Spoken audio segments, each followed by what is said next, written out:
Yang disempurnakan Yesus pada kematiannya yang mana? Semuanya.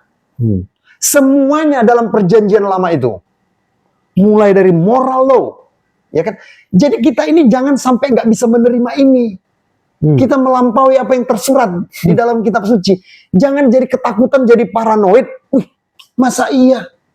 Hukum moral nggak sempurna? Memang nggak sempurna. Kalau dia sempurna, maka kitab suci nanti saya tunjukin banyak ayat-ayatnya. Jadi kalau memang the Ten Commandment itu sempurna, maka dia bisa menyelamatkan.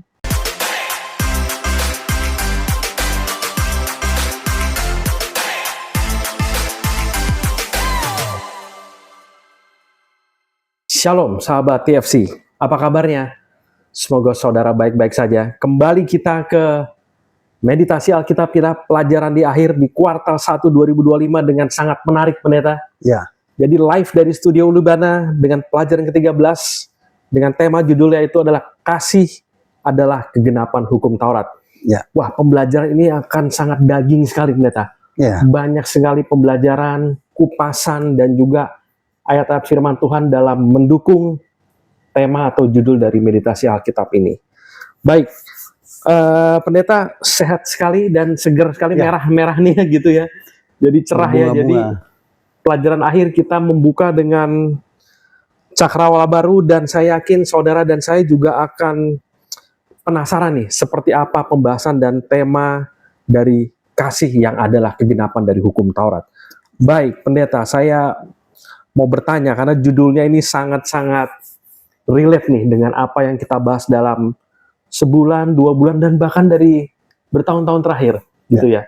Kita banyak membahas tentang kasih. Kasih karena Allah adalah kasih, gitu ya. Dan di sini, kasih itu dinyatakan bahwa kasih adalah kegenapan dari hukum Taurat. Nah, artinya kalau saya melihat dari judulnya saja, kegenapan artinya adalah dia memperlengkapi dan menyempurnakan.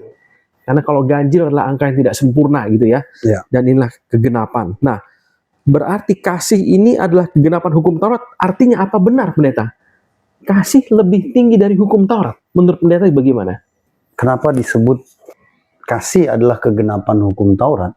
Di situ sedang dikomparasi antara kasih dan hukum Taurat. Betul tidak? Ya. Namun, apakah kita ketika mendengar ungkapan itu bisa menganggap kedua yang dikomparasi itu sesuatu yang sejajar atau sama? Tidak.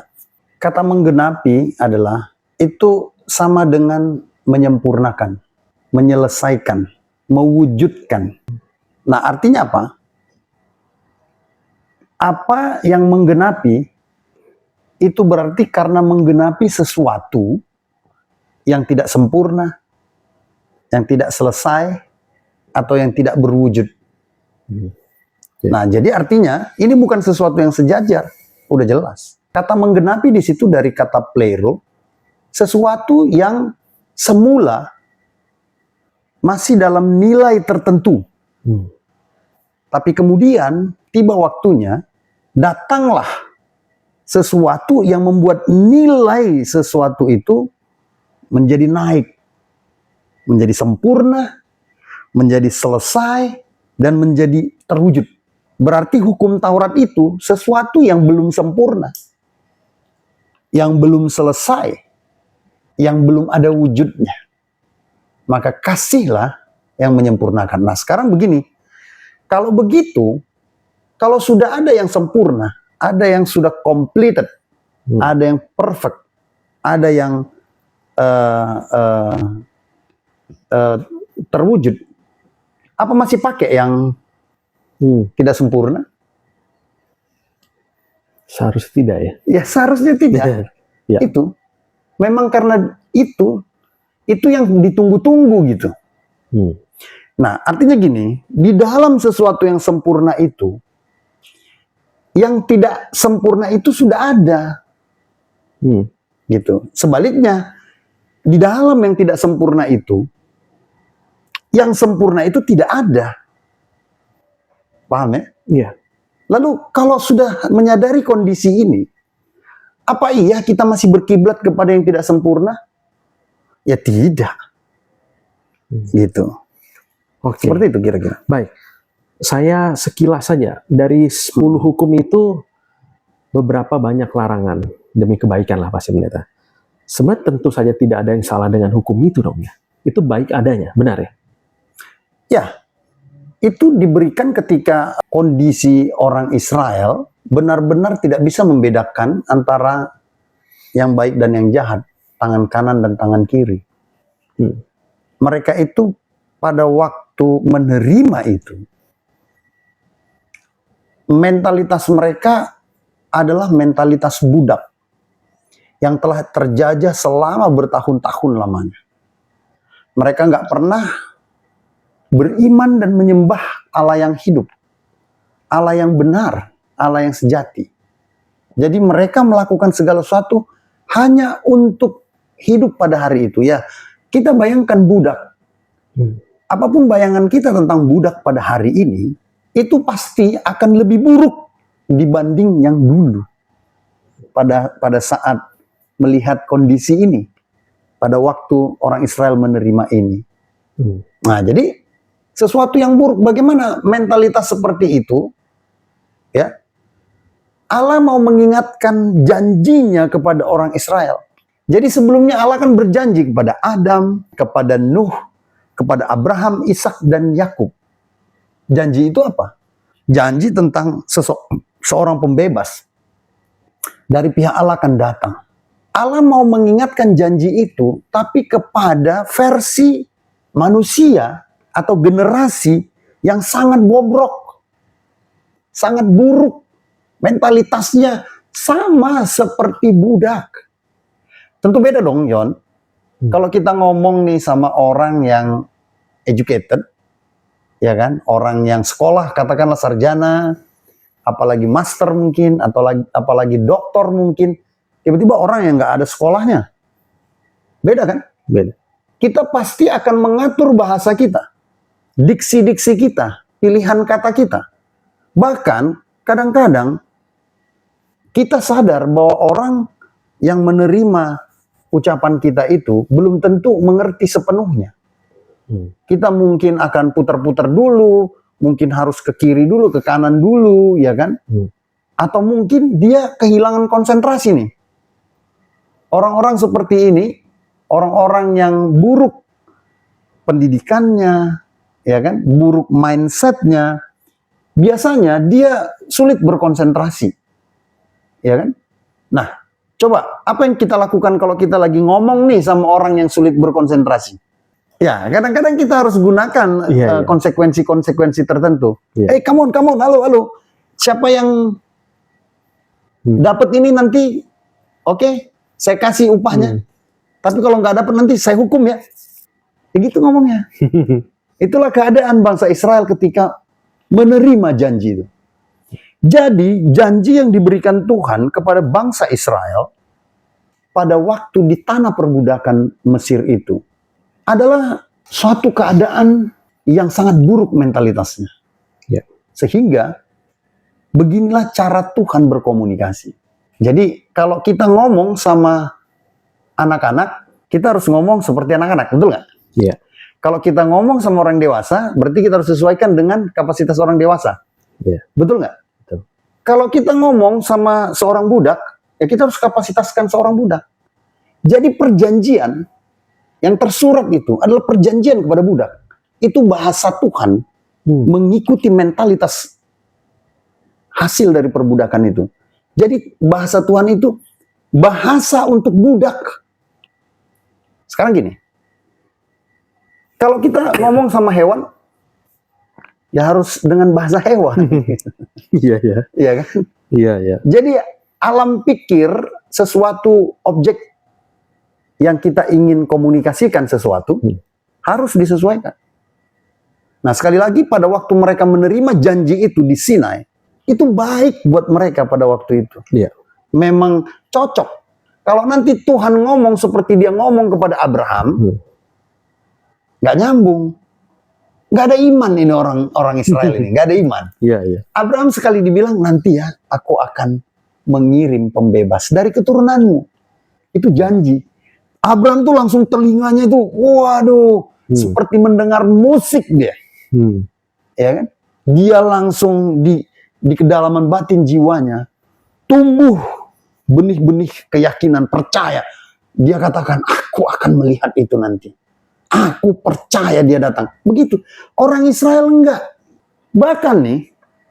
Bahkan ketika orang Israel, Yon, dikabari sama Musa bahwa mereka akan dibebaskan, lihat reaksinya. Coba kita perhatikan nih. Saking buruknya, rendahnya mentalitas hasil perbudakan Mesir itu, beginilah cara orang Israel. Benar-benar ini mental budak, ya. Tandanya apa? Mereka dikasih sesuatu yang baik, dicurigai, berburuk sangka, bahkan ditolak. Nih coba ya. Ini Tuhan ngomong nih sama Musa, pesuruhnya.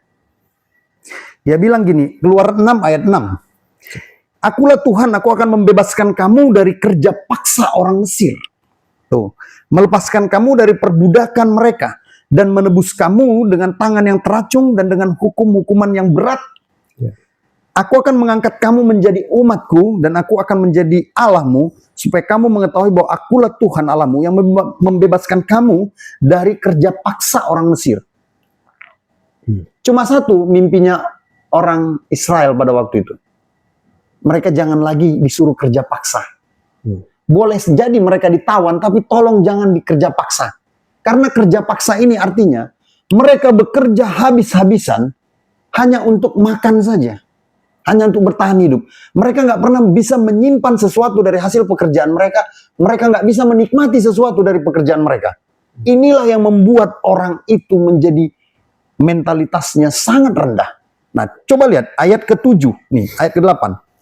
Dan aku akan membawa kamu ke negeri yang dengan sumpah telah kujanjikan memberikannya kepada Abraham, Ishak dan Yakub. Aku akan memberikannya kepadamu untuk menjadi milikmu. Akulah Tuhan. Jadi bayangin, Tuhan berjanji dengan 3 ayat panjang. Dia sebutkan aku akan. Nggak ada apa-apa itu peran dari orang Israel. Ini kabar baik. Ini Injil, betul nggak? Iya. Tapi coba lihat ayat 9. Ayat 9. Lalu Musa mengatakan demikian kepada orang Israel, tapi mereka tidak mendengarkan Musa. Karena mereka putus asa dan karena perbudakan yang berat itu.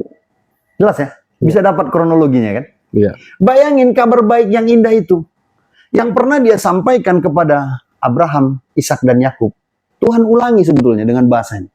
Tapi coba, bahasa yang keren ini, yang menyenangkan telinga ini, yang membuat hati berbunga-bunga, tapi di telinga dan hati para budak seperti orang Israel ketika itu, ini jadi kabar buruk.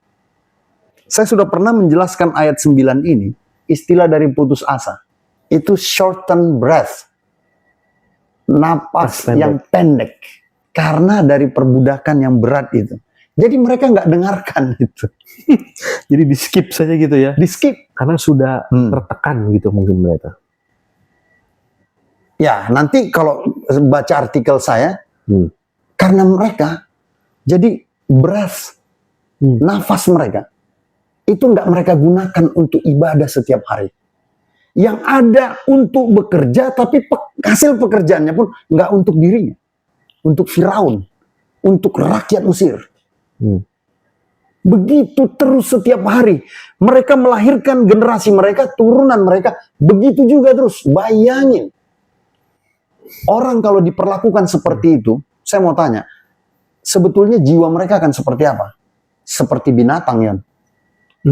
Itu sebabnya mereka menolak yang baik. Coba lihat dari awal, dari ayat 6 sampai ayat 8, 3 ayat. Allah itu memperbaharui janjinya kepada orang Israel dengan I will. Nggak didengar, Yon. Tapi nanti akhirnya gimana Tuhan ngomong? Oke, I will and you shall. I will and you shall. Pada pasal 19, barulah Tuhan ngomong sesuai dengan kodrat mereka. Kodrat budak. Gitu ya? Iya. Jadi harus ada upah. Harus ada konsekuensi. Hmm. Baru orang Israel ngerti, oh ini perjanjian, Bang. Ditandatanganilah perjanjian itu. Iya. Pada pasal 19, orang Israel bilang begini, oke, katakan perintahmu, kami siap melakukannya. Sip, kata Tuhan. Itu mentalitas budak. Mentalitas budak. Jadi dia dikasih karunia, diberikan sesuatu tanpa usaha, dengan cuma-cuma. Nggak bisa terima. Nggak mau terima. Nggak mau terima. Kenapa? Karena itu. Karena mereka punya napas pendek. Wind shortness. Punya napas pendek, kenapa? Apa penyebabnya? Ya dipermudah. Mereka nggak menggunakan nafas mereka untuk beribadah selama ini. Makanya satu-satunya ketika Musa datang menghadap Firaun, dia ngomong apa sama Firaun? Itu berkali-kali dia bilang, bebaskan bangsa ini, sebab mereka akan kutuntun untuk beribadah. Ya. Menyembah, menggunakan nafas ilahi yang ada padanya. Supaya mereka mengerti kasih karunia. Makanya saya bilang, jelas.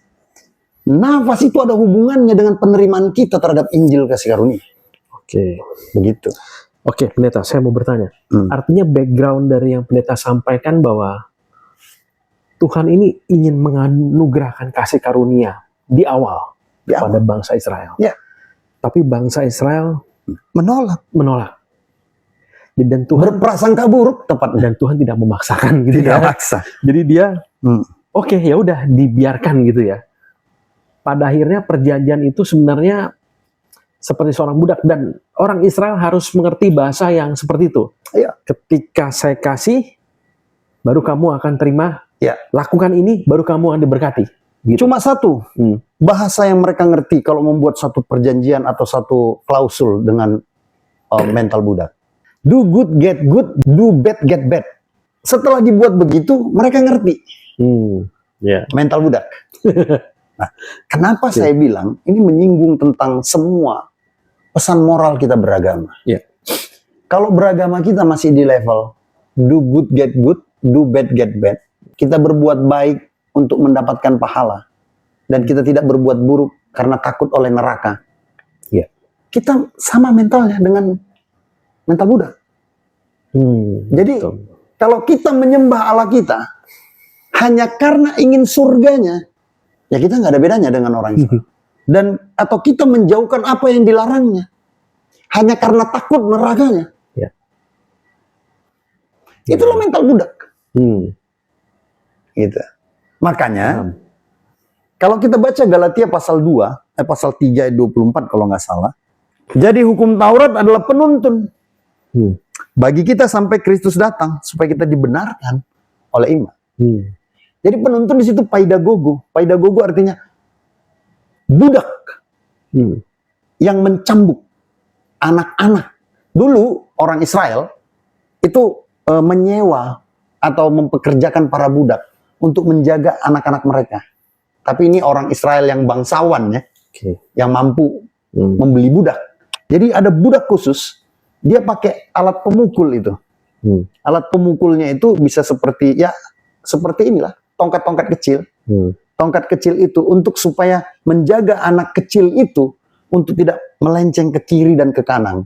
Jadi tindakan dari budak yang menggunakan tongkat untuk menghalau anak kecil supaya tidak melenceng ke kiri dan ke kanan, itulah yang disebut dengan penuntun. Dalam bahasa Yunani Koine-nya, paidagogo. Nah, bayangkan, itu sebetulnya bukan sekedar anak kecil. Melebihi rendahnya dari seorang anak kecil keadaan orang Israel. Budak mereka itu. Jadi bayangin, budak dipecut oleh budak. Oke? Budak dituntun oleh budak. Jadi hukum Taurat itu adalah kayu penuntun di tangan budak. Budak pemukul agar tidak melenceng ke kiri dan ke kanan. Nggak ada iman di situ. Jelas. Nggak ada iman. Karena apa? Karena mereka harus mengerjakan apa yang mereka lihat dan apa yang mereka dengar. Dan mereka melihat hasilnya pada waktu itu. Makanya semua yang dituntun oleh hukum Taurat pada waktu itu adalah untuk hidup sementara. Hidup baik. Hidup yang tidak merugikan orang lain dan tidak memberikan kerugian kepada dirinya sendiri. Jadi perilakunya, tindakannya dikontrol oleh perintah dan larangan, oleh ketetapan dan ketentuan. Itulah dulu kondisi orang Israel. Oke. Gitu. Hukum Taurat mengontrol tindakan dan perilaku Yes. bangsa Israel dulu gitu ya. Agar supaya dia berjalan lurus dan tidak melenceng ke kiri dan ke kanan. Karena kalau dia melenceng, kutuk datang kepadanya. Iya, Pasti itu. pasti. Oke. Kutuk itu berupa apa? Kematian. Kebinasaan. Nah, masalahnya Tuhan mau tetap pelihara mereka. Karena dari awal sudah dijanjikan, nanti dari keturunan mereka soalnya.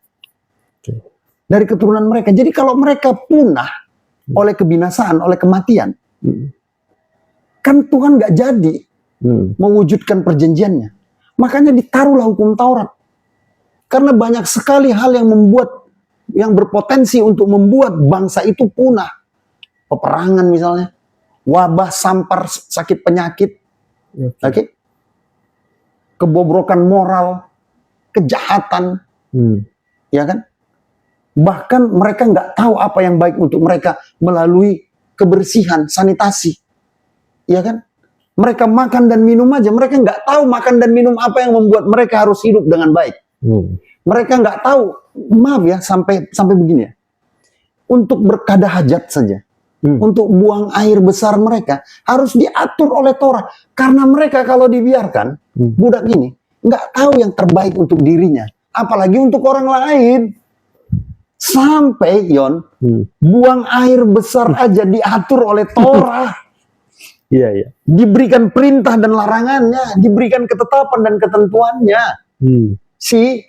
Inilah keadaan budak itu. Iya. Mereka nggak tahu. Makanya ada 4. Melalui 10 perintah, The Ten Commandment ditulis oleh jari Allah, digurat di dalam 2 bilah batu, ya.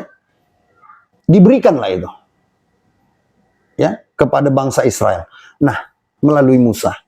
Nanti dari 10 inilah kemudian dijabarkan oleh para imam bersama dengan Musa.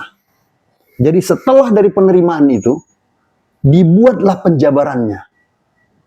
Meliputi 3 aspek lainnya. Yang pertama, aspek seremonial. Oke? Ini adalah tata ibadah. Ritus-ritus ibadah mereka untuk memelihara mereka agar mereka tetap tertanam dalam bait suci yang diinginkan Tuhan, agar mereka terus berkomuni menyembah Yahweh, Bapa mereka, Allah mereka. Yang kedua, diurailah ini menjadi hukum sipil. Jadi dari 10 ini yang orang nggak ngerti ini. Makanya saya terangkan begini. Dari 10 ini diurailah ini menjadi bentuk perintah dan larangan, turunan-turunannya, pengembangannya, ketetapan, ketentuannya. Diurai, baik tulisan maupun lisan, diurailah ini menjadi hukum sipil. Hukum sipil artinya, hukum yang mengatur tindakan dan perilaku bangsa itu agar tidak merugikan satu sama lain. Dan tidak merugikan dirinya. Tidak merugikan tempat mereka berada, alam mereka tinggal. Nah, berikutnya, hukum kalau kita lihat, dari semua uraian-uraian itu, ada yang dalam sektor sanitasi, atau kebersihan, atau higienisasi, atau kesehatan. Nah, makanya penuh itu. Kalau kita baca itu dari mulai kitab Keluaran, Imamat, ya, terutama kitab Imamat, itu penuh dengan itu. Itulah yang ditulis dalam Torah. Diuraikanlah itu. Itulah yang dipelihara bangsa itu. Selama puluhan bahkan ratusan tahun. Sampai-sampai mereka nggak mengerti. Sampai lupa apa tujuan Tuhan semuanya mengurai The Ten Commandment ini. Mengurai bahasa janji terhadap nenek moyang mereka ketika mereka menjadi budak. Mereka lupa itu. Lagi? Berarti fungsinya apa itu, pendeta? Supaya mereka tetap hidup. Itu ya fungsinya. Supaya keturunan mereka tetap hidup. Sampai pada waktunya nanti. Datang pembaruan. Coba kita lihat ayatnya ya.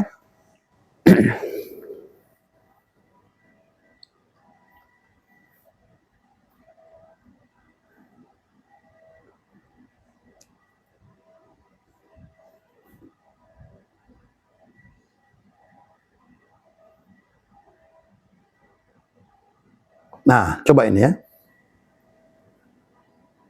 Ini dia. Yeremia pasal 31 ayat 31 sampai 34. Ini ya. Ya. Sesungguhnya akan datang waktunya. Demikianlah firman Tuhan, aku akan mengadakan perjanjian baru dengan kaum Israel dan kaum Yehuda. Oke? Bukan seperti perjanjian yang telah kuadakan dengan nenek moyang mereka pada waktu aku memegang tangan mereka untuk membawa mereka keluar dari tanah Mesir. Paham kan? Ya. Jadi perjanjian yang dibuat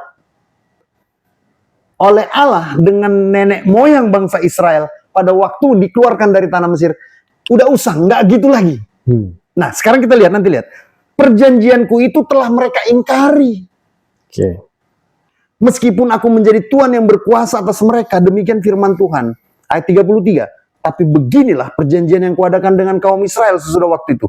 Demikianlah firman Tuhan. Aku akan menaruh Tauratku dalam batin mereka dan menulisnya dalam hati mereka. Aku akan menjadi Allah mereka dan mereka akan menjadi umatku. Coba perhatikan kalimat ini. Mirip kan dengan yang semula, yang mereka tolak. Yang mereka tolak. Yang selalu I will. Ini nggak ada, and you shall nggak ada lagi. Jelas ya? Iya. Nggak ada lagi. Karena begini dulu Tuhan ngomong sama Abraham, Ishak dan Yakub, ngomong kepada Adam, ngomong kepada Nuh, I will. Nggak ada. Hanya kepada bangsa Israel karena perbudakan di Mesir, karena mereka punya windshotness, nafas pendek, karena tidak pernah digunakan untuk ibadah. Ada? Mereka menjadi begitu. Lalu lihat ultimate goalnya. Dan ayat 34, tidak usah lagi mengajar sesamanya. Ya. Atau mengajar saudaranya dengan mengatakan, kenallah Tuhan. Sebab mereka semua besar kecil akan mengenal aku. Demikianlah firman Tuhan. Aku akan mengampuni kesalahan mereka dan tidak mengingat dosa mereka lagi. Ultimate-nya. Tidak mengingat dosa lagi. Yes. Okay. Kalau dulu, kalau di awal, itu do good, get good. Do bad, get bad. I will bless you, but if you don't do it, you shall not receive my blessing. Bahkan, I will punish you. Kutuk datang. Ya. Begitu, beda. Klausulnya beda. Jadi itu sebabnya. Jadi nggak seperti anak kecil lagi, coba lihat. Dan tidak usah lagi mengajar sesamanya atau mengajar saudaranya. Seakan-akan Tuhan jauh. Seakan-akan seorang pun tidak mengenal Tuhan. Ternyata masa pembaharuan itu, karena Allah yang kita sembah tidak lagi datang mengontrol tindakan dan perilaku kita dari luar, tetapi masuk melalui Roh Kudusnya di kedalaman batin dan jiwa. Dia mendorong kesadaran kita dari dalam. Intimate dengan manusia. Melalui rohnya, masa pembaharuan itu datang, yaitu roh kebenaran, roh Kristus. Dia datang ke dalam diri manusia. Di kedalaman batin dan jiwanya. Jadi, kalau yang pertama, itu adalah tekanan dari luar hidup manusia. Tapi sekarang, dorongan dari dalam diri manusia. Jadi, produknya adalah kesadaran. Melalui roh kebenaran. Baik. Kalau yang tadi, kalau yang sebelumnya, produknya adalah perbuatan melalui perintah dan larangan. Sih? Paham? Berarti klausa perjanjian direvisi. Awalnya perjanjian antara Tuhan dengan bangsa Israel. Itu awalnya. Kemudian ketika Tuhan melihat sesuatu tidak berjalan. Tidak berjalan sesuai dengan perjanjian. Tidak berjalan sesuai harapan, gitulah. Betul. Tuhan melakukan seluruh bagiannya, janji-janjinya, tapi Israel tidak. Iya, benar. Nah, apa yang perlu kita tingkatkan pemahaman kita di sini? Melalui pernyataan Tuhan itu, kita sadar bahwa ternyata ketika bertukar klausul, bangsa Israel bilang, katakan seluruh perintahmu, kami siap melakukannya. Ternyata tak satu pun ada yang siap melakukannya. Semuanya nggak mampu melakukannya. Semuanya gagal. Bahkan si perantara, si pembawa hukum Taurat itu, terhukum oleh hukum Taurat yang dibawanya. Gagal dan jatuh juga dia. Apalagi seluruh pengikutnya. Yes. Ini luar biasa ternyata. Ya. Karena Yeremia dipakai Tuhan untuk menyampaikan klausa perjanjian yang baru. Aku akan mencurahkan rohku. Dan di situ I will semua. I will semua. Klausulnya. Artinya si yang mendengar kata-kata itu hanya bersifat kita lah. Anggaplah kita pernah. Kita hanya menerima dan pendeta. Ya. Hanya menerima. Dan itu klausul yang sempurna bisa dibilang gitu pendeta ya. Ya, sempurna. Itu adalah kasih. Ya, kasih karunia. Nah, makanya coba kita lihat ini ya. Kalau kita mau lihat itu dipakai, dikutip Paulus dari situ. 2 Korintus pasal 3 ayat 3. Karena telah ternyata bahwa kamu adalah surat Kristus yang ditulis oleh pelayanan kami. Ditulis bukan dengan tinta, tapi dengan roh dari Allah yang hidup. Bukan pada loh-loh batu, melainkan pada loh-loh daging, yaitu di dalam hati manusia. Oke? Ya. Demikianlah besarnya keyakinan kami kepada Allah oleh Kristus. Dengan diri kami sendiri kami tidak sanggup untuk memperhitungkan sesuatu seolah-olah pekerjaan kami sendiri. Kesanggupan kami adalah pekerjaan Allah. Ayat 6. Ialah membuat kami juga sanggup menjadi pelayan-pelayan dari satu perjanjian baru. Coba perhatikan istilah perjanjian baru. Ini kan yang disebut oleh Yeremia tadi. Yes. Oke? Dari satu perjanjian baru yang tidak terdiri dari hukum apa? Yang tertulis. Tetapi dari roh. Sebab hukum tertulis mematikan. Tapi roh menghidupkan. Ayat 7. Pelayanan yang memimpin kepada kematian terukir dengan huruf pada loh batu. Namun demikian kemuliaan Allah menyertai waktu ia diberikan. Sebab sekalipun pudar juga cahaya muka Musa begitu cemerlang, sehingga mata orang Israel tidak tahan menatapnya. Jika pelayanan itu datang dengan kemuliaan yang demikian, betapa lebih besarnya lagi kemuliaan yang menyertai pelayanan roh. Jadi nggak sama. Ya. Perjanjian lama itu, perjanjian yang dibuat Allah dengan nenek moyang pada waktu memegang tangan mereka keluar dari Mesir, itulah yang ditinggalkan. Itulah perjanjian lama. Itu orang nggak ngerti. Perjanjian lama yang mana sih? Itu. Apa itu klausul perjanjian lama? The Ten Commandment. Baru diurai itu nanti. Yeah. Nah sekarang The Ten Commandment itu diurai terus. Mana itu sekarang? Itu seluruh kitab perjanjian lama. Itu yang disebut dengan Tanakh Ibrani. Yes. Torah, Nevim, dan Ketubim. Gitu. Kalau di dalam kitab yang kita sudah pegang ini, kanon kitab suci orang Kristen, ada 39. Ya. Ya kan? Di Yudaisme beda lagi dia. Sama sebetulnya, cuma digabung-gabung. Nanti kitab Esra, Nehemia itu dibuat satu ini gitu. Ya kan? Nah itu, jadi kalau mau tahu apa yang disebut dengan perjanjian lama, yaitu perjanjian lama ini, benar-benar itu kitab perjanjian lama. Dari mana asal perjanjian lama? Itu dari The Ten Commandment. Jadi kalau kita lihat ada kitab Kejadian, Keluaran, Bilangan, Ulangan, Imamat itu, jangan salah ya. Itu awalnya The Ten Commandment. Itu nggak pernah ada. Dari The Ten Commandment ditulis Musa lah itu. Mulai dari kisah penciptaan akhirnya. Ya kan? Terus dalam kitab Kejadian. Jadi orang nggak pernah tahu bagaimana terjadinya kitab suci ini. Itu yang bikin kadang-kadang orang dengan pongahnya memisah-misahkan sesuatu yang dari awal tidak dipisahkan. Gitu loh. Seakan-akan The Ten Commandment terpisah dari semuanya itu. Gitu. Nah, sekarang kalau kita mau teruskan lagi, Yon. Jadi ketika datang waktu pembaharuan, waktu kegenapan, waktu di mana yang sempurna telah datang, sebetulnya yang mana yang disempurnakan? Yang mana? Ada orang yang dengan pongahnya bilang, oh, yang disempurnakan itu hanya hukum-hukum upacara. Enggak pernah diketahui. Jadi yang saya bilang tadi, seremonial law, civil law, higienis law atau sanitasi law, itu semuanya nggak dikenal. Nggak ada pembagian itu. Itu sarjana Alkitab sekarang yang mencoba mengkotakkan itu. Namun orang Israel tidak melihat itu semua. Sehingga ada 4 itu. Moral law, ceremonial law, civil law, sanitasi law. Itu semua itu ada di sini. Awalnya itu adalah the Ten Commandment. Nah sekarang kalau ditanya, yang mana yang digenapi?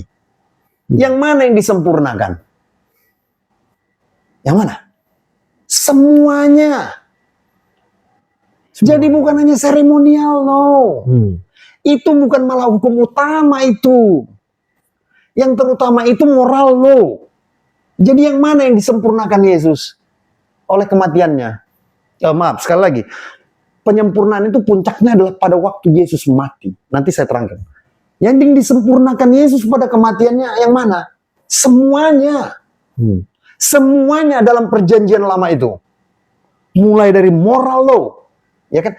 Jadi kita ini jangan sampai nggak bisa menerima ini. Kita melampaui apa yang tersurat di dalam kitab suci. Jangan jadi ketakutan, jadi paranoid. Wih, masa iya? Hukum moral nggak sempurna? Memang nggak sempurna.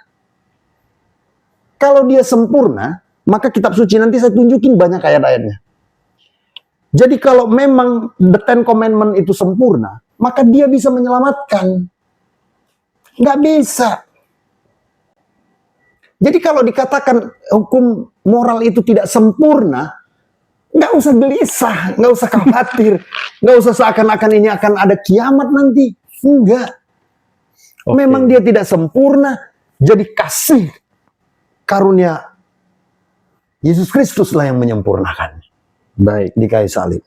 Begitu. Saya mau bertanya, Pendeta. Iya. Ketika banyak nabi-nabi dan rasul-rasul yang hidup di bawah hukum Taurat perjanjian lama, pada akhirnya dia mati, dan kita semua tahu dia berada di surga, dan mereka di bawah hukum Taurat. Nah, yang menyelamatkan mereka sampai ke surga, itu hukum Taurat atau bukan? Jelas bukan. Bukan. Ya enggak. Itu banyak sekali Gitu ya. pernyataan itu dengan tegas dan jelas. Jadi gini, seluruh kekristenan mainstream udah tahu kepatuhan, ketaatan dari melakukan hukum Taurat itu tidak mungkin menyelamatkan. Pasalnya kenapa, Yon? Kenapa pasalnya? Apa penyebabnya? Ya jelas. Penyebabnya adalah dosa. Nah, tapi mungkin saya jelasin lagi, lebih jelas ini sedikit lagi ya. Persoalan yang kalau kita mau bicara keselamatan ya, kita lompat nih jadinya ke keselamatan. Persoalan yang membuat isu daripada keselamatan itu atau masalahnya adalah yaitu dosa. Nah, sementara dosa itu definisinya bukanlah suatu perbuatan yang salah. Itu terlalu kecil definisi dosa. Ya. Definisi dosa itu meliputi 3 wilayah.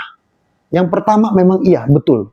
Tindakan perbuatan yang salah atau yang jahat, ini disebut dosa, yaitu pelanggaran hukum, 1 Yohanes 3:8. Ini pelanggaran hukum. Akan tetapi, yang membuat orang disebut berdosa itu bukan hanya ini, perbuatan dan tindakannya, tetapi sesuatu dari dalam dirinya, yaitu niatnya, ikhtiarnya, motivasinya, keinginannya, kehendaknya, itu yang di dalam. Karena bisa saja tangan dan kakinya tidak melakukan yang jahat, tapi hatinya penuh dengan kejahatan. Motivasi, ikhtiarnya, ya kan, penuh dengan kejahatan. Nah itu dalam Markus pasal 7, Yesus bilang bahwa dari dalam hatimu timbul segala pikiran jahat, pembunuhan, ya kan, percabulan, perzinahan. Artinya yang sama dengan pelanggaran hukum. Nah itu wilayah dosa itu. Oke? Jadi artinya, mana yang lebih banyak? Wilayah dosa yang ada di dalam hati atau yang ada di dalam perbuatan? Dalam hati. Dalam hati. Dalam niatan. Nah, sekarang ada lagi yang sampai berakar. Nah, ini akarnya. Apa itu? Dosa yang diwariskan, diturunkan. Jadi seketika Adam, manusia pertama, jatuh ke dalam dosa. Dosa itu jatuh ya. Jadi ini meliputi seluruh tindakan dan niatan mereka itu. Jadi dosa itu mengalir, menjalar. Menjalar itu. Sampai kepada keturunannya. Itu sebabnya Paulus mengkomparasi itu. Oleh satu orang, dunia ini telah jatuh ke dalam dosa. Dosa telah menjalar ke semua orang. Orang telah kehilangan kemuliaan Allah. Ya kan? Tapi oleh satu orang, yaitu Adam kedua, orang menerima kasih karunia dan diselamatkan. Gitu. Nah, artinya apa? Sekarang gini, ini yang nggak bisa dituntaskan oleh hukum Taurat. Sama sekali nggak bisa dituntaskan hukum Taurat. Sekali lagi saya mau katakan kepada seluruh pendengar, ya, kepada seluruh pemirsa, kepada semua orang yang mengaku percaya, setaat-taatnya kita melakukan seluruh hukum Taurat, tetap kita masih disebut sebagai manusia berdosa. Dosanya apa? Dosa kita adalah akar dari warisan kejahatan nenek moyang kita. Setiap manusia diperanakkan sekarang di dalam dosa. Ini yang nggak bisa diselesaikan oleh hukum Taurat. Jangankan itu, Yon. Hukum Taurat tidak bisa mengulik atau menelusuri masalah niat yang ada dalam diri manusia. Hukum Taurat itu sama seperti hukum sipil kita. Jadi kalau disebut nanti sebagai pelanggaran hukum, harus ada bukti-buktinya. Sah, dapat dilihat oleh mata, dapat didengar oleh telinga, dapat dipegang, ada data-data dan faktanya, ada alat buktinya. Bayangin, banyak sekali kejahatan, tidak ada alat buktinya, tidak ada data dan faktanya, tapi nyata suatu kejahatan. Dan hukum lemah di situ, nggak bisa. Hukum tidak akan menghukum siapapun yang tidak punya data dan fakta, yang tidak punya alat bukti. Sama seperti hukum Taurat. Hukum Taurat itu begitu. Dia nggak bisa menghukum itu. Makanya hukum Taurat nggak bisa sampai menembus ke dalam batin dan jiwa kita. Nggak bisa. Nggak bisa. Jadi bayangin, dari 3 wilayah keberdosaan ini, sinfulness ini, hukum Taurat itu hanya bisa berkuasa pada tindakan dan perilaku, pada keadaan luar kita. Tapi kalau sudah niatan ini, nggak sanggup dia. Apalagi ini, turunan ini. Nah iya. Atau natural sinful nature kita ini. Nggak bisa dia. Nggak mampu. Jadi itu sebabnya, come on. Apa yang mau kita glorifikasi dari hukum Taurat? Nggak ada. Nggak ada yang bisa kita glorifikasi dari hukum Taurat. Satu pun tidak ada, benar. Fungsi hukum Taurat hanya membuat kita tahu bahwa itu dosa. Tapi tidak berkuasa sedikit pun untuk membuat kita tidak berdosa. Jelas kitab suci yang mengatakan itu. Berarti kita semua terbelenggu, pendeta. Terbelenggu, memang ditulis. Iya. Ya. Sangat maut gitu ya. Sangat maut. Hukum Taurat itu adalah kuasa dosa. Iya, kuasa dosa. Karena dia menunjukkan dosa. Tapi dia tidak bisa membuat orang supaya tidak berdosa. Makanya Paulus bilang, hukum Taurat itu baik. Tapi nggak bisa bikin orang baik. Hukum Taurat itu benar, tapi nggak bisa bikin orang benar. Hukum Taurat itu suci, tapi tidak bisa membuat orang suci. Lalu apa? Yang sanggup melakukan semuanya itu adalah Yesus Kristus. Melalui rohnya yang disebut dengan roh kebenaran.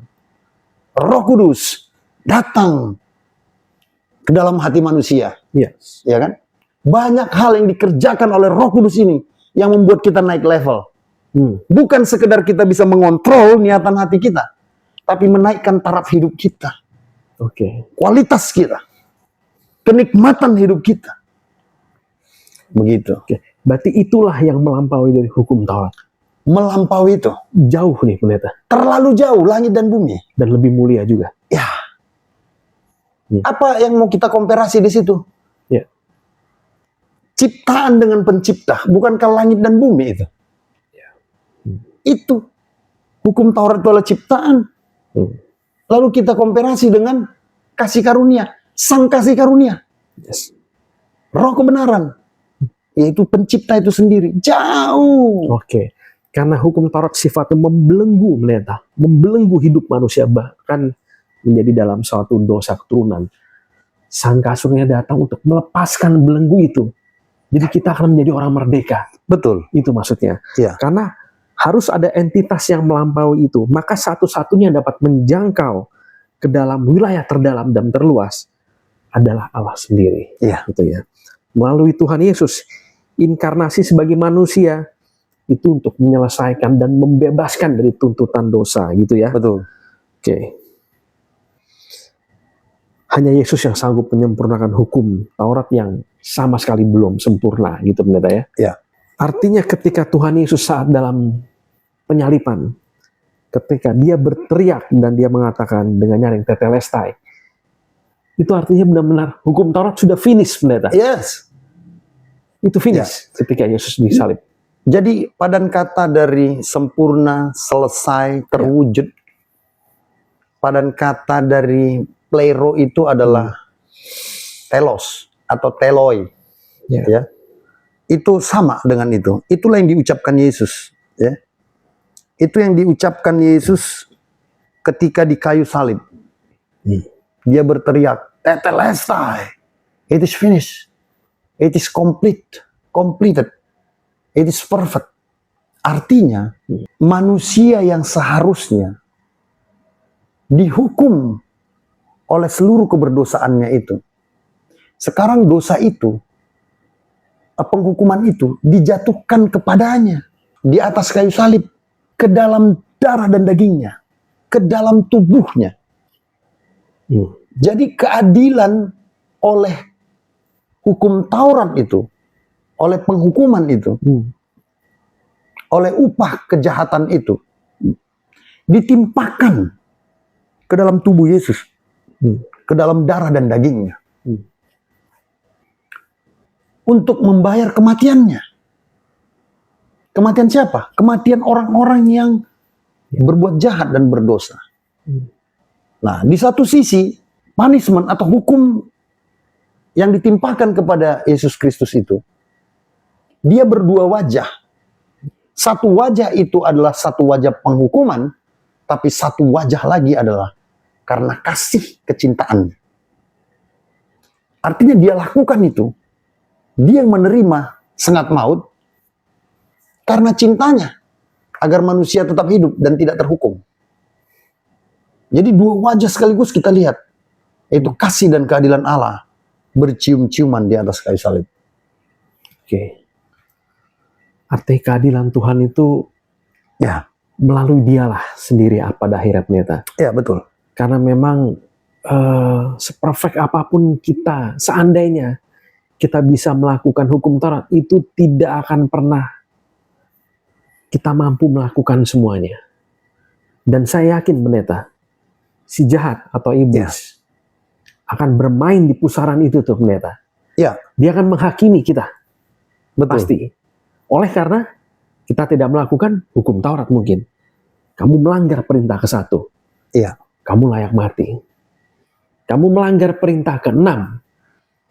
Kamu layak mati. Kamu layak mati dan tidak ada kesempatan sama sekali supaya kamu diampuni. Karena itu tegas. Ketika melanggar 1, maka kamu melanggar seluruhnya. Jadi seperti tidak ada harapan. Si jahat akan mendakwa kita. Kita bisa saja didakwa terus-menerus dengan hukum Taurat, ternyata. Dan kita seperti terbelenggu oleh karena kita manusia melihat kepada wajah Tuhan, kasih karunia Allah dinyatakan, dan maka kita akan dibebaskan, gitu ya, ya. Betul. Ya, Ibrani 7 ayat 18 dan 19. Memang satu hukum yang dikeluarkan dahulu dibatalkan. Kalau hukum itu tidak mempunyai kekuatan dan karena itu tidak berguna. Sebab hukum Taurat sama sekali tidak membawa kesempurnaan. Tetapi sekarang ditimbulkan pengharapan yang lebih baik, yang mendekatkan kita kepada Allah. Jelas. Hukum Taurat sama sekali tidak membawa kesempurnaan. Tidak membawa telos tadi itu. Tidak menyelesaikan, tidak mewujudkan. Maka kenapa? Hukum itu harus segera dibatalkan. Tidak berguna. Ditulis jelas.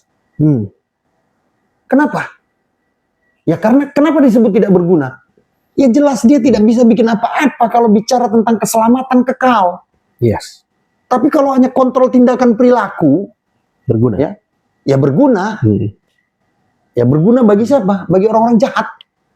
Supaya tindakan dan perilakunya itu tidak merugikan orang lain dan tidak merugikan dirinya sendiri. Ibrani 7 ayat 22 dan 25. Jadi orang harus mau mengerti semua ini, baca keempat kitab itu. Kitab Roma, Galatia, Efesus, dan kitab Ibrani. Coba Ibrani 7 ayat 22 dan 25. Demikian pula, Yesus adalah jaminan dari suatu perjanjian yang lebih kuat. Ya. Ini exceedingly. Benar-benar jauh-jauh lebih kuat, Yon. Karena itu ia sanggup juga menyelamatkan dengan sempurna. Iya. Semua orang yang oleh dia datang kepada Allah, sebab ia hidup senantiasa untuk menjadi pengantara mereka. Ya kan? Itu. Ini firman ini luar biasa ternyata. Luar biasa. Ini harus viral berarti ya. Ibrani 7 Iya. ini. Betul. Oke. Ibrani 7 ayat 19 ini menjadi salah satu dari kunci pembahasan kita di hari ini, yaitu Iya. sebab hukum Taurat sama sekali tidak membawa kesempurnaan. Iya. Tetapi sekarang ditimbulkan pengharapan yang lebih baik yang mendekatkan kita kepada Allah. Ya. Artinya hukum Taurat menjauhkan mereka. Ya. Karena dengan adanya hukum Taurat, kuasa dosa itu menaungi dan Tuhan jaga jarak dong mereka. Betul. Dan ini dengan ayat ini disampaikan di Ibrani bahwa sekarang ada pengharapan yang jauh lebih baik dan yang mendekatkan diri manusia kepada Allah. Jadi ketika Tuhan menurunkan hukum, maka dia juga berkuasa untuk membatalkan hukum itu, pendeta. Ya. Benar ya? Betul. Oke. Karena ketika dibatalkan, penawarannya jauh lebih baik dan lebih perfect gitu ya. Nah ini mungkin satu lagi nih ayatnya. Di dalam hukum Taurat, Ibrani 10 ayat 1, di dalam hukum Taurat bukan hanya terdapat bayangan saja dari keselamatan yang akan datang, dan bukan hakikat dari keselamatan itu sendiri. Karena itu, ia dengan korban yang sama, yang setiap tahun terus-menerus dipersembahkan, hukum Taurat tidak mungkin menyempurnakan mereka yang datang mengambil bagian di dalamnya. Ibrani 12 ayat 24, dan kepada Yesus pengantara perjanjian baru. Jelas ya? Dan kepada darah pemercikan yang berbicara lebih kuat daripada darah Habel. Jadi jelas hukum Taurat itu tidak sempurna. Jadi tidak ada kegenapan di sana sama sekali. Itu jelas. Dan itu hanya sebuah bayangan dari keselamatan yang akan datang. Iya. Oke. Dan bukan hakikat dari keselamatan itu sendiri. Oke. Ibrani 9 ayat 9 dan 10. Itu adalah kiasan masa sekarang. Sesuai dengan itu dipersembahkan korban dan persembahan yang tidak dapat menyempurnakan mereka, yang mempersembahkannya menurut hati nurani mereka. Karena semuanya itu di samping makanan, minuman, dan berbagai macam pembasuhan hanyalah peraturan-peraturan untuk hidup insani. Paham kan? Ya. Yang hanya berlaku sampai tibanya waktu pembaruan. Jadi untuk hidup badani, insani. Iya. Jadi peraturan-peraturan itu semua, itu Torah itu, tanah Ibrani itu, yang dijabarkan dari the Ten Commandment tadi, ya kan, hukum moral, hukum upacara, hukum sanitasi, hukum sipil, semua itu untuk hidup badani. Sampai kapan? Yang hanya berlaku sampai tiba waktu pembaruan. Waktu pembaruan itu apa? Itu rohnya. Jadi banyak sekali bahwa akan tiba saatnya Yesus membatalkan itu demi keselamatan kita. Jadi kalau kita masih mau mencari seluruh hukum Taurat itu untuk hidup insani, boleh-boleh saja. Tapi untuk hidup insani, untuk hidup badani.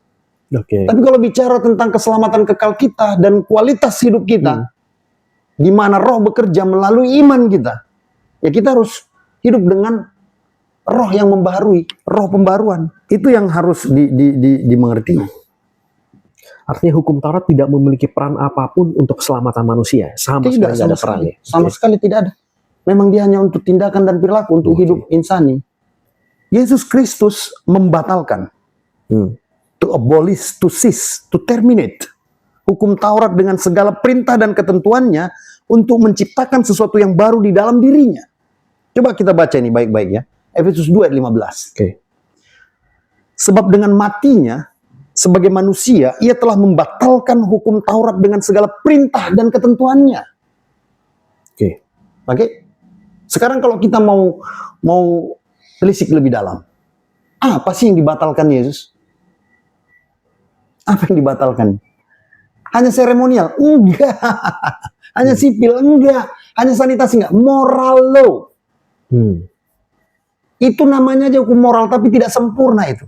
Dibatalkan semua perintah dan ketentuannya untuk menciptakan keduanya menjadi satu manusia baru di dalam dirinya. Dan dengan itu mengadakan damai sejahtera. Itu Efesus 2 ayat 15 tadi. Sekarang Kolose 2 ayat 14. Kolose 2 ayat 14. Dengan menghapuskan surat hutang yang oleh ketentuan-ketentuan hukum mendakwa dan mengancam kita. Dan itu ditiadakannya dengan memakukannya pada kayu salib. Oke. Jelas ya? Jelas. Pertanyaan, apa yang mendakwa dan mengancam kita? Hukum Taurat. Iya. The Ten Commandment itu mendakwa dan mengancam kita itu. Memang itu ditulis dari dulu begitu. Oke, sekarang coba lihat lagi. Roma 10 ayat 4. Sebab Kristus adalah, inilah yang menjadi pembahasan kita dalam judul pelajaran ini. Sebab Kristus adalah telos, kegenapan hukum Taurat. Sehingga kebenaran diperoleh tiap-tiap orang yang percaya. Ya kan? For Christ is the end of law. Ya kan, akhir dari hukum. For righteousness to every man who believes. Yohanes 19 ayat 30. Sesudah Yesus meminum anggur asam itu, berkatalah ia, sudah selesai. Lalu ia menundukkan kepalanya. Ya? Galatia 2 ayat 21. Aku tidak menolak kasih karunia Allah. Sebab sekiranya ada kebenaran oleh hukum Taurat, maka sia-sialah kematian Kristus. Itu sebabnya Yesus bilang bahwa hukum Taurat hanya sampai pada zaman Yohanes. Ya, kenapa? Ya karena datang waktunya. Apa yang datang waktunya? Yesus Kristus yang menjadi kegenapan itu. Dia yang menyempurnakan yang tidak sempurna. Dia yang menyelesaikan yang belum selesai. Dia yang mewujudkan yang tidak berwujud. Jelas itu. Iya. Nah, jadi kita menelanjangi di sini sesungguh-sungguhnya hukum Taurat. Ini belum lagi kita lihat nanti peran-peran hukum Taurat. Ya kan? Tapi baiknya jangan hanya kita hanya mendapatkan informasi betapa buruknya peran hukum Taurat. Ya. Tapi kita harus dibahagiakan dengan suatu kabar baik. Betapa indahnya kasih karunia Allah. Makanya selalu saya komparasi itu. Kasih karunia demikian, hukum Taurat demikian. Kasih karunia demikian, hukum Taurat demikian. Nah, kalau Yoni mau baca, silakan. Oke. Baik, di sini banyak sekali kasih karunia menyelamatkan, hukum Taurat membinasakan. Iya, jelas ada ayatnya. Compare dan kontras sekali. Kontras sekali. Bertolak belakang. Iya. Kasih karunia menghidupkan, hukum Taurat mematikan. Ya. Kasih karunia itu kekuatan Allah, dan hukum Taurat itu sengat maut. Ya. Gitu. Dan lain sebagainya, ini banyak, pendeta. Banyak sekali. Jadi intinya itu berdua itu tidak bisa di-compare karena powernya beda nih, pendeta. Powernya beda. Jauh sekali. Beda. Beda ya. Ya kalau satu menyelamatkan, satu membinasakan, itu bahkan ya dua sisi mata uang, pendeta. Jadi nggak akan pernah bisa melebur dong. Iya. Jadi intinya jangan pernah mencampur hukum Taurat dengan kasih karunia. Betul. Itu terpisah sebenarnya, gitu ya. Coba bayangin, sang kasih karunia mengampuni, hukum Taurat menghukum. Ya. Kemana kita harus berkiblat kalau sudah begini? Jelas-jelas Susah juga, kitab ya. suci menyatakan kasih karunia, yaitu pelayanan roh itu menghidupkan. Ya. Sementara pelayanan hukum Taurat mematikan. Ya. Apalagi, di mana glorifikasi kita terhadap hukum Taurat? Saya juga bingung. Bisa setengah-setengah nggak, pendeta? Nggak bisa. Bisa ya. Mau dipadukan, mau didirikan. Dipadukan. Itulah yang disebut sebetulnya, kalau kita nanti punya waktu membahas tentang Injil lain, Ya. another gospel yang disebut oleh Paulus, itu teguran kerasnya kepada Rasul Petrus, karena mencoba memadukannya. Kasih karunia dengan usaha kepatuhan terhadap hukum. Yesus sudah mati dan sudah meninggalkan semua kasih karunia sepenuhnya kepada mereka, tapi dia masih diliputi kecemasan, kegelisahan, ya kan, takut dicela dan direndahkan oleh orang-orang Yahudi yang memelihara hukum Taurat. Ya. Dia berlaku seperti seakan belum menerima kasih karunia. Itu sebabnya Paulus menulis kitab Galatia. Dia sebut itu sebagai kitab kemarahan. Dia tulis dengan huruf-huruf besar. Penyebabnya adalah justru teman seutusannya, yaitu Petrus. Dan orang-orang yang mengaku murid Yesus, tapi tetap masih dalam kungkungan kutuk hukum Taurat. Itu dia tulis itu, kitab Galatia itu jelas itu. Iya. Jadi Yon, saya mau katakan begini. Gak usah terlalu pinter-pinter banget, gak apa-apa deh. Iya. Yang penting baca dengan utuh. Kitab Roma, kitab Galatia, kitab Efesus, kitab Ibrani, 4 kitab ini. Iya. Ya. Bacalah dengan terang cahaya kemuliaan Allah. Pasti kita mengerti. Pasti semua akan diterangi kita ketika membaca perjanjian lama. Selama ini kita jadi seperti terselubung. Ada selubung yang mengikat. Kita jadi salah kaprah tentang perjanjian lama. Iya. Betul nggak? Jadi kita akhirnya nggak mengerti. 2 Korintus pasal 3 itu coba. Tetapi pikiran mereka telah menjadi tumpul. Sebab sampai pada hari ini, selubung itu masih tetap menyelubungi mereka. Jika mereka membaca perjanjian lama itu tanpa disingkapkan. Karena hanya Kristus saja yang dapat menyingkapkannya. Bahkan sampai pada hari ini, setiap kali mereka membaca kitab Musa, ada selubung yang menutupi hati mereka. Oke? Ya. Kenapa? Yaitu kita mau ngomongin kitab perjanjian lama tanpa pelayanan roh. Itulah yang membuat kita terselubung. Gak bisa kita melihat cahaya kemuliaan Allah. Selubung yang menutupi itu apa ya pendeta? Itu perjanjian lama, Torah. Torah ya? Ya. Itu kan dalam 2 Korintus pasal 3, kan itu konteksnya itu, mulai dari ayat 1. Tadi saya baca ayat 3 itu. Ya. Yang katanya, pada lolo batu. Ya kan? Yang terukir dengan huruf pada lolo batu. Apa itu? Ya itu. Ya. Itu adalah utamanya. Penjabarannya seluruh tanah Ibrani. Torah, Nevi'im, Ketubim. Makanya 16, tetapi apabila hati seseorang berbalik kepada Tuhan, maka selubung itu diambil daripadanya. Sebab Tuhan adalah roh, di mana ada roh Allah, di situ ada kemerdekaan. Amin. Jadi harus pelayanan roh yang bisa menjelaskan ini. Kalau kita baca perjanjian lama, pikiran kita menjadi tumpul. Ya kan? Ada selubung yang tetap menyelubungi mata kita. Kalau kita baca perjanjian lama itu tanpa disingkapkan oleh roh. Ya. Kita masih mengglorifikasi yang namanya hukum Taurat. Dengan berbagai argumentasi kita yang sama sekali nggak nyambung dengan hermeneutik. Dengan ilmu tafsir paling rendah sekalipun. Ya. Kenapa? Ya sebetulnya karena kita menggunakan selera kita. Keinginan kita terselubung. Nggak disingkapkan kita ketika membaca perjanjian lama. Kenapa? Karena kita nggak percaya pelayanan roh. Pelayanan kasih karunia. Itu yang menjadi persoalan. Oke. Pendeta, saya tadi take note. 4 Ya. Kitab dari kitab perjanjian baru yang pendeta sampaikan tadi. Baca Roma, Galatia, Efesus, Ibrani. Di dalamnya itu ada komparasi. Semua ada. Itu komplit di situ pembahasannya. Semua yang saya tulis, semua narasi dan argumentasi yang saya tulis, itu dari situ. Makanya saya heran. Sebetulnya hanya membaca saja secara gamblang, tapi jangan kita condongkan hati kita lebih dulu. Kita kosongkan pikiran yang diisi oleh roh. Kita baca, nanti kita akan dituntun sendiri. Apa yang kita baca, maka itu akan memerdekakan kita. Amin ya. Baru kita sadar bahwa ternyata produk dari kekristenan ini bukan hukum Taurat. Produk dari kekristenan ini adalah roh kebenaran, roh Kristus yang menginsafkan dunia akan dosa.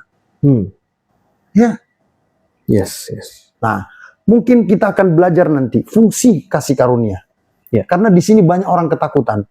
Ketakutan sekali kalau nanti kita hanya belajar kasih karunia, berbahaya. Kalau kita belajar kasih karunia tapi tidak belajar hukum Taurat katanya. Iya, benar-benar ya. Untuk mengalahkan kuasa dosa. Bukan hukum Taurat. Serius. Roma 6 ayat 14. Sebab kamu tidak akan dikuasai lagi oleh dosa. Karena kamu tidak berada di bawah hukum Taurat.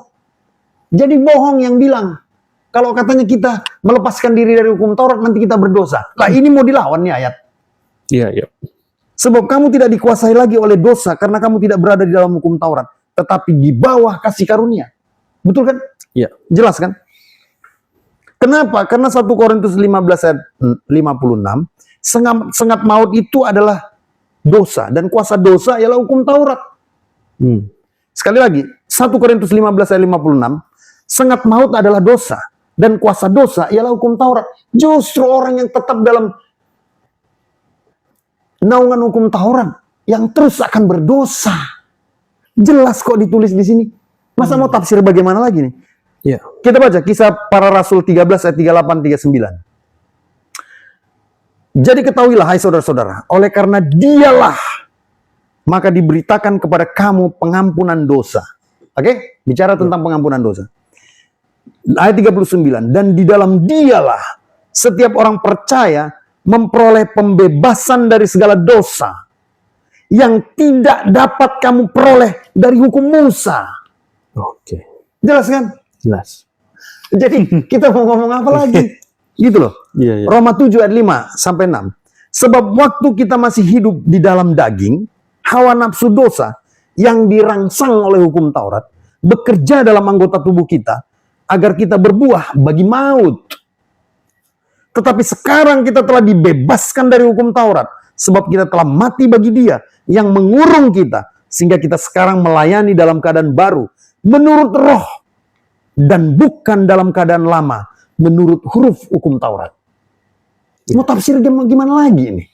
Jelas kan? Iya. Roma 8 ayat 23. Roh yang memberi hidup telah memerdekakan kamu dalam Kristus dari hukum dosa dan hukum maut. Sebab apa yang tidak mungkin dilakukan hukum Taurat, tidak mungkin dilakukan hukum Taurat. Iya. Karena tak berdaya oleh daging, telah dilakukan oleh Allah dengan jalan mengutus anaknya sendiri dalam daging yang serupa dengan daging yang dikuasai dosa, karena dosa ia telah menjatuhkan hukuman atas dosa dan dalam daging. Ini jelas komparasi yang Telak ya. telak. Seakan-akan orang berpikir Yesus Kristus itu selalu ada hubungannya dengan hukum Taurat. Nggak ada. Kalau nggak begini tajamnya. Iya. Kalau memang Yesus Kristus satu dengan hukum Taurat, kan nggak dikomparasi berulang-ulang begini. Betul tidak? Iya. 1 Petrus 5 ayat 10. Dan Allah, perhatikan ya, sumber segala kasih karunia, yang telah memanggil kamu dalam Kristus kepada kemuliaan yang kekal. Coba lihat. Akan melengkapi, meneguhkan, menguatkan, dan mengokohkan kamu sesudah kamu menderita seketika lamanya. Ini fungsi hukum Taurat. Ini fungsi kasih karunia. Yes. Masih banyak lagi. Makanya sebetulnya Paulus terus itu ngomongin itu. Roma 3:20. Sebab tidak seorang pun yang dapat dibenarkan oleh Allah karena melakukan hukum Taurat. Karena justru hukum Taurat orang mengenal dosa. Yes. Jadi cuma mengenal dosa. Bukan membuat orang tidak berdosa. Bukan membuat orang bertobat apalagi. Contoh. Itu yang saya tulis. Paulus bilang, aku pembunuh jemaat.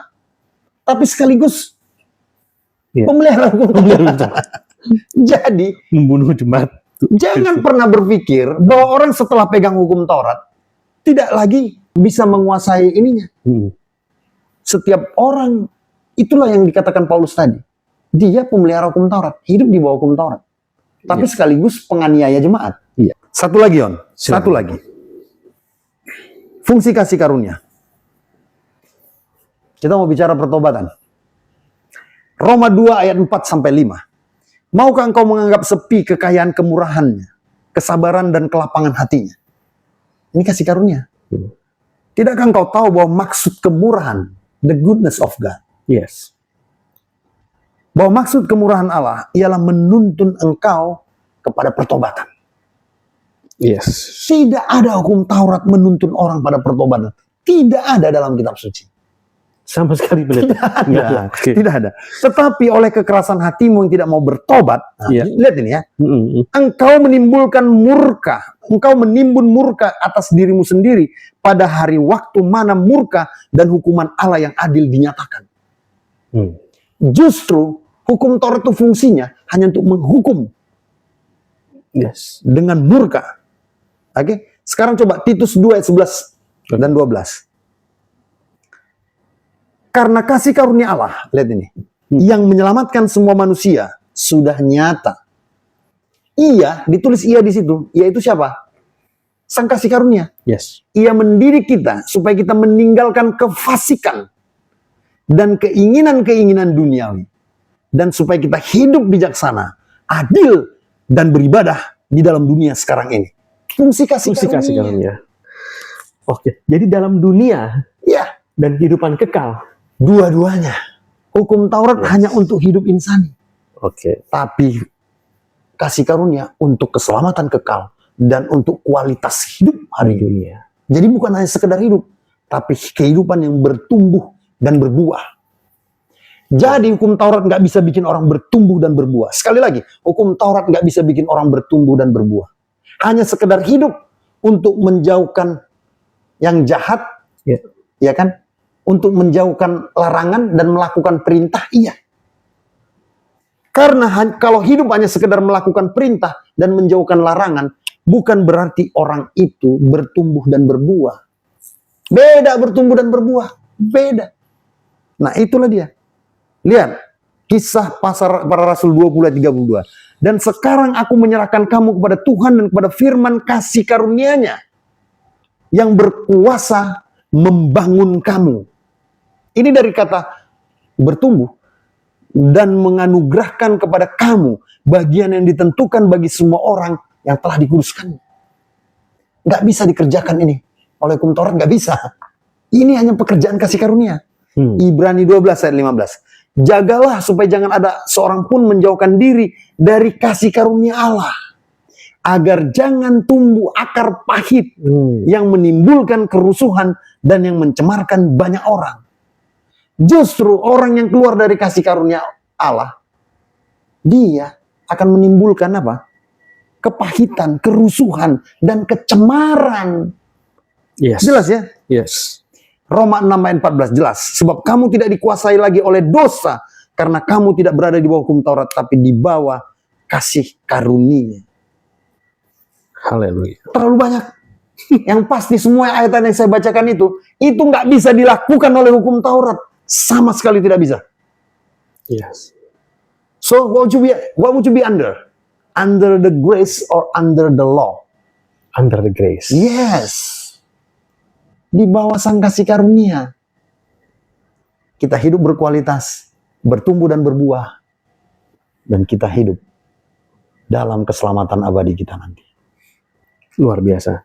Saudara, apakah saudara tadi sudah menyimak bagaimana penjelasan pendeta? Sangat banyak ayatnya, kalimatnya juga dipaparkan sangat jelas, compare and contrast, bahwa kasih adalah kegenapan hukum Taurat.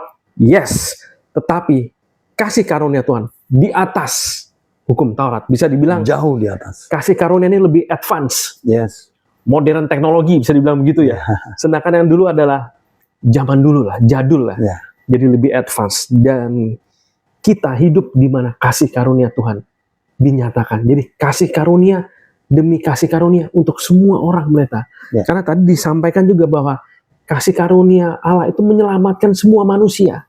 Kitab Roma. Jadi inilah yang menjadi brand kita. Inilah menjadi core of the core pengajaran PFC gitu ya. Dan sebagai closing, pendeta boleh ada tambahan closing? Baik saudara pemirsa, tidak ada tujuan lain kita beragama, menjadi orang Kristen, dan percaya kepada Yesus Kristus sebagai teladan dan juru selamat kita, kecuali kita ingin masuk dalam kehidupan yang berkualitas, bertumbuh dan berbuah, dan punya masa depan keselamatan yang abadi. Tidak ada yang lain daripada itu. Nah, tapi saya mau katakan, jikalau ini tujuan hidup kita, kenapa kita beragama, menjadi orang Kristen, percaya kepada Yesus Kristus, maka kita tidak bisa hidup di bawah hukum Taurat. Kenapa? Karena hukum Taurat nggak bisa mengerjakan hidup berkualitas, bertumbuh dan berbuah. Seperti yang sudah saya uraikan tadi. Itu hanya bisa dikerjakan oleh kasih karunia semata. Kasih karunia Allah melalui Yesus Kristus. Dialah roh kebenaran. Dialah yang datang menghisap ke dalam tubuh, jiwa, dan roh kita. Yang akan membuat kita bertumbuh dan berbuah.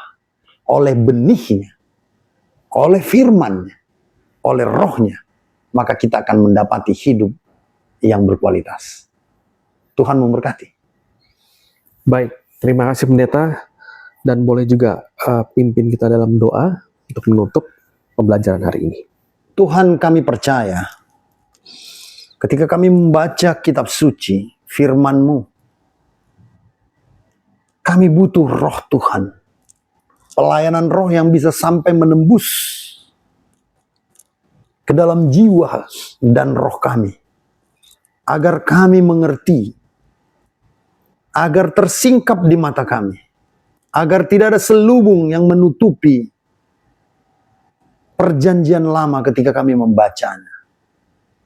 Tidak ada lagi ilah zaman ini yang sanggup menutupi kami ke dalam menuju jalan kasih karunia Allah. Karena itu, biarlah kami tinggal dalam naungan kasih karunia-Mu. Sanggupkanlah kami untuk mengerti, terutama untuk mengimani. Kami hidup dalam kasih karunia, maka kasih karunia akan mengerjakan segala kehidupan yang berkualitas di dalam kehidupan kami sehari-hari. Kami percaya kehidupan keselamatan yang abadi telah Kau sediakan dalam kelimpahan. Kami percaya itu bukan sama sekali oleh usaha kami, tapi oleh anugerah Allah. Cuma-cuma dipersembahkan buat kami orang berdosa dan bertobat. Inilah doa kami, di dalam nama Yesus kami mengucap syukur. Amin. Haleluya. Amin. Haleluya. Baik saudara, jangan lupa apabila saudara ingin didoakan, ingin belajar Alkitab, ingin konseling, atau bahkan ingin dikunjungi oleh pendeta Manuntun, saudara bisa chat di nomor WA yang tampil di layar saudara. Baik, sampai jumpa di pertemuan berikut kuartal 2 di bulan berikut, dan tetap selalu hidup dalam kasih karunia Allah, karena disitulah ada kemerdekaan. Yes. Haleluya, dan Tuhan memberkati. Sampai jumpa. God bless.